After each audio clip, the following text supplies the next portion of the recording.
சுவாமியே சரணம் ஐயப்பா.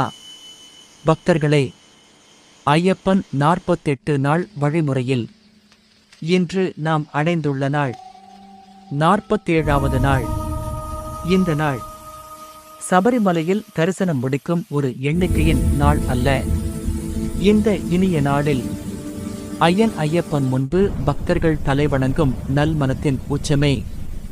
ஐயன் ஐயப்பனின் சபரிமலை தரிசனத்திற்கு பின்பு ஐயப்பனை கண்ணாரக் கண்ட பிறகு பக்தர்களின் உள்ளத்தில் கேட்கும் ஒரே கேள்வி, நான் உண்மையில் ஐயப்பனை பணிந்தேனா என்பதே.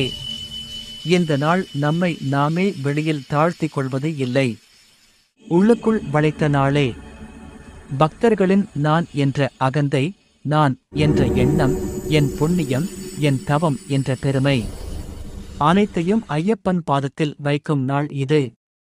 ஐயப்பன் முன் தலை வணங்குவது உடலை மட்டும் வளைப்பது அல்ல, உள்ளத்தில் உள்ள சுமையை இறக்கி வைப்பதுதான் அது.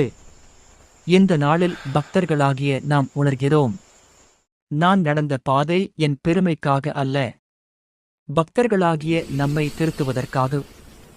இந்த 47வது நாளில் ஐயப்பன் நமக்கு சொல்லும் செய்தி ஒன்றுதான். என்னை கண்டதும் உங்கள் குணங்கள் மாறவில்லை என்றால் நீங்கள் என்னை பார்க்கவே இல்லை என்றே இன்று நாம் மௌனமாகிறோம்.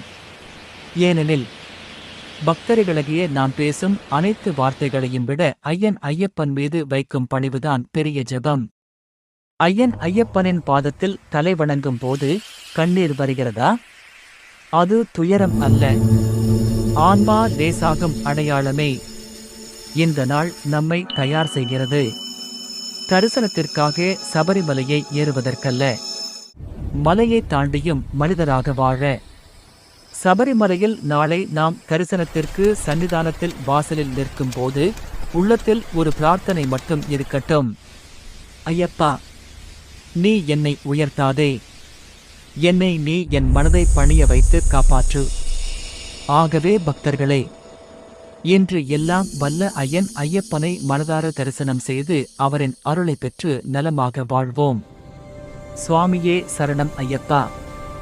இந்த வீடியோ உங்களுக்கு பிடித்திருந்தால் லைக், கமெண்ட், ஷேர் செய்யுங்கள். மேலும் இத்தகைய ஆன்மீக பதிவுகளுக்காக பாபு BK சேனலை சப்ஸ்கிரைப் செய்ய மறக்க வேண்டாம்.